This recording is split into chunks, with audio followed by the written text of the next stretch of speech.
So why am I bringing all this up? A lot of you probably don't care about hip hop, nor do you care about this topic, but I want to bring this up to you because this is important in regards to business and friends and managing something. Okay, it's very difficult. So I'm going to just give you guys the cliff notes. So Joe Budden, he's a music artist, part of Slaughterhouse, rapper, et cetera, et cetera. He starts a podcast. Two friends end up joining. That's Rory and Mal.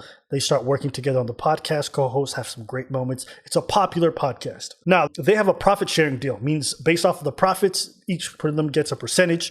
Joe gets the lion's share because he's a bigger name. They also get a percentage each, okay? The problem comes into the fact that based off the contracts they had written, they wanted to be able to see the books. They wanted to be able to see the financials so they could understand how much of the profits that they're actually getting, right? Because you don't know how much you're supposed to get unless you could see all the money. Do you understand?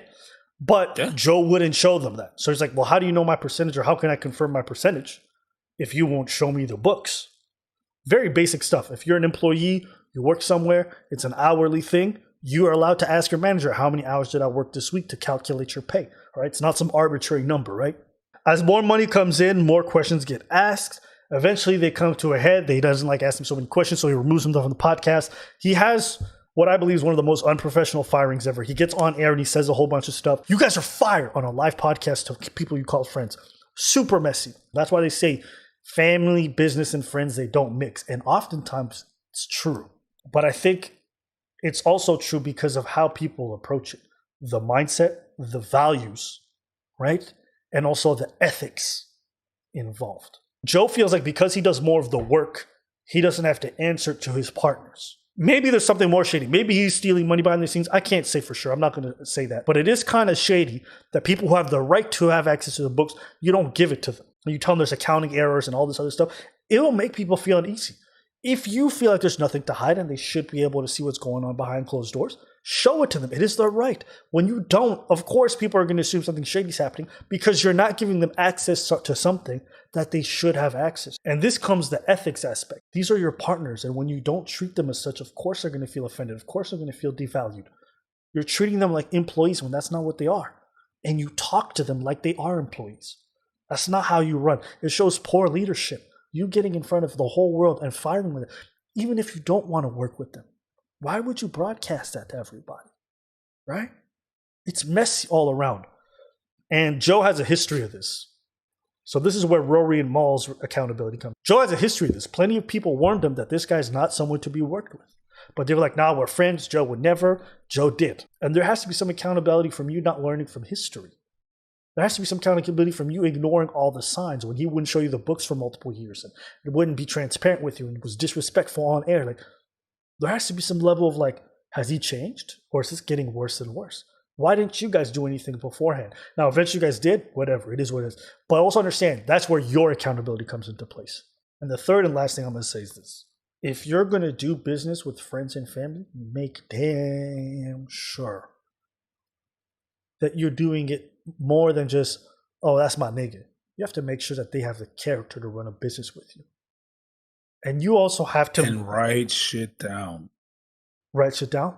Write shit down. But the biggest thing I'm going to say is you have to make sure that both of you agree which one takes priority. Your friendship or the business. And so that's pretty much what I'm going to say. I've been around friend business and family business. Bro, let me tell you this. It's rough. When we say that money corrupts, when we say that money talks and all that shit, and when we talk about that, friends, family, it don't matter. Mm-hmm. It don't matter when that greed come in, that greed, that jealousy, all of that. I'll spare the details, but I've seen that. Yeah. Too many times, unfortunately. You think you're going to be acquainted with a friend and then you're going to be like, yo, that's my homie for life. Homie for life. And then you see dirty tricks beyond the back of motherfuckers. Agreed. People not wanting to open books. People claiming money that is not theirs. Family. And through the history of time, you've seen this shit happening. What makes you think that this is not going to happen to you? That you immune to all of this? That you're Casper the Friendly Ghost to this? See right through you. When money and big money comes in, that's why you got to do business with people that have the same goal as you. But it's hard. Sometimes you won't know until you find yourself in that position. It's crazy. People are still surprised when we say that we're not friends. That's for a reason. We're not trying to clout chase, or we're not trying to be like, this and that and that. My girl was like, yo, but you didn't develop a friendship. No, we developed money. We definitely developed camaraderie. We definitely developed mutual respect for who the other person is. I think the thing comes into play where at the end of the day, the business always comes first, without a doubt. It's not even a doubt. And for me, if I have to approach our relationship so differently than all my other friendships, I can't use the same word for it. You dig what I'm saying? It's like, I got to talk to you on some business shit, and it has to be straight to the point with zero feelings and consideration involved. It has to be about the business. And so I'm happy about it because I think we've seen this thing flourish, and we've seen it done pretty smoothly. There was a rocky period, but it was more so about like our personalities gelling in a work sense more than anything. On a personal level, me and you being friends outside of this would be so easy because values align in the right places, right? But on a work level, it's a different thing. And when that takes precedent, everything else is on the back burner. I would never think of running a business with my wife or something like that. I'll be honest with you. That would be so hard for me because then you would take all your problems home and your business issues into the bedroom, into everything. That disagreement, like me and you have disagreements, and sometimes we need to just breathe on it. But bitch, you live together. Yeah. Do you dig what I'm saying? Yeah, you can't fucking go out and be like, I want to go back home and talk shit to my wife. Yo, you know what this motherfucker said? Yeah. This motherfucker said to me, but now the motherfucker is my wife. Exactly. If it's the same thing with me. You go back. It's the same. If I was in a relationship with my pillow and we had a business together, who am I going to talk to other than my pillow? You know what I'm saying? Like you got your wife, I got my pillow. Yeah. Lonely. He is so lonely. He's not lonely. The girls don't slide in the DM. We're not gonna read you. Yeah.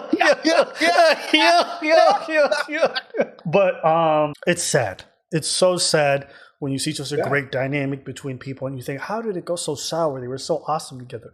But y'all don't see what happens behind the curtains. And you don't see how hard it is for people to stop thinking logically because they're like, this person is my friend. It's like, nigga, it's business. Go to a Fortune 500 company. They don't talk like you do. They say, give me the financials or my lawyer comes for you. Why? Because they understand it's a weird world when it comes to money. So be very careful when you involve your friends. Contracts are necessary. Do not skimp out and honor them. And also get that hierarchy. Get that hierarchy. Know who you're getting in business with and understand what you value in there. Because Rory, when you listen to their explanation of what happened on the Joe Budden podcast and how things went behind, you could tell he valued the friendship a lot more than he did the business relationship. And doing that ruined both. I would argue if he was more stern about business, he might have been able to preserve both. But now look at it, right? So that's just something to think. You've seen stories of this happening, right? Go ahead, tell them. It's in my family. Okay. I've seen it in my family, so I'm gonna spare the details. But sometimes when money gets in the way of things, and it can get in the way of family sometimes. Family. I'm not talking about friends. Family. And it's been going on through ages, and you think you're gonna be an exception. Fine, cool, good. Good luck. Yeah, so, I just don't want to see any more people fall out. I don't want to see groups fall out. I don't want to see duos. If you're not business savvy, go get some information from someone who is, get counsel. People you can talk to be like, is this normal? Is this not? And then talk to the person you're in business with and have candid conversations. Do not sit on disagreements, okay? Because it's not that very different than a real relationship. Talk to each other if you guys got problems. Don't let that shit fester. Don't let passive aggressiveness fester. Do not let unresolved issues stick around because eventually you blow up on something far larger than what it needs to be. Have constant conversation. Check in with each other. Hey, is everything good? Can I see some of the financials? Yeah, give it. Transparency is going to be so good. And as far as Joe Budden goes, super disappointing. As somebody who talks about not wanting to be, fuck the industry, I'm going to do it myself, till you pull an industry move and say, I got my contracts on you, you never start another podcast, super trash. Super trash, okay? That's super garbage, all right? You getting on this public platform and being messy in front of everyone, super trash. Whether it's your friends or your businesses, it's so unprofessional and such an indication of poor leadership. I can't tell you how distasteful it is. I don't care what happens between me and Preach. You will never see me get online here and start to denigrate the man regardless. That shit stays between us. And if we got to have a huge falling out, it's going to be silent and y'all not going to know. It's not going to be fun, but that's how I want to keep it. All right? I'm not going to be messy. That's not going to be your business. It's not. It's not going to be none of your business. If we need to fight, we're fighting, but I'm not going to put the whole business out there. What happened? Well, what was good, and it's not happening no more. It's crazy. It's like people they work with, some people they work with, they consider him too much of a friend. And fans are now, because they're so close and sometimes they have a relationship with fans are become friends as well. Yeah. And now they're dashing out the whole thing to fans. Fans don't need to know half the shit you're putting out there. Half the shit. But you're putting it out there. It's like, ugh. Yeah. Nah, man. I don't like it either. And as far as his apology goes, I'm sorry that I hurt someone close to me. That's an apology. It's like saying I made amends. I'm not going to hurt you anymore. You didn't make amends. You know what I'm saying? Yeah, that's what you're saying. I guess that's the only thing. It's like this. If I bring a grievance to you, you don't address the grievance. And you're like, no, I'm sorry I hurt somebody I loved. That's not an apology. Yeah. Am I crazy? I'm sorry I hurt someone I love, and the person that you love would be the person you're talking to, the person that you hurt. So this is an apology. I'm sorry I hurt you is an apology. It's you being sorry you got hurt. I'm sorry I hurt you. I'm sorry about somebody for what I did is one thing. And the other thing is, I'm sorry for how you feel is another thing. Which not gonna, if you're going into that, I understand the difference, and I understand how someone can feel like, yeah, it's not really, one of them is as less accountability. You understand what I'm saying? It's not even about less accountability. There's no accountability.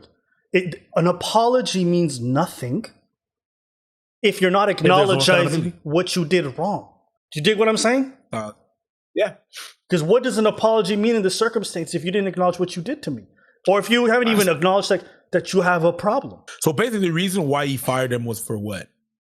He just decided to fire them? He fired them because he felt like, listen, I'm going to be honest with you, he's not very clear as to why he fired them. What is very clear is that they weren't transparent. They were asking questions and he wouldn't answer, and he got sick of their questions. Yep. If you don't address that, none of this other stuff about apologies means anything. It wouldn't mean anything to me, and it won't mean anything to them. Let's also be clear, he hasn't apologized to both of them, only one of them. So it's not like he's addressed the grievances. He's like, that's my real nigga, so I'm going to apologize to him because I fuck with him. You're not addressing what's wrong. You know what I'm saying? Absolutely not. People came to me with this story. I'd be like, it'd be interesting to see your point of view since you have a show with ABBA. And I was like, this is not the same thing. Am I crazy? Yeah. For thinking it's not the same thing? It's like they were side pieces.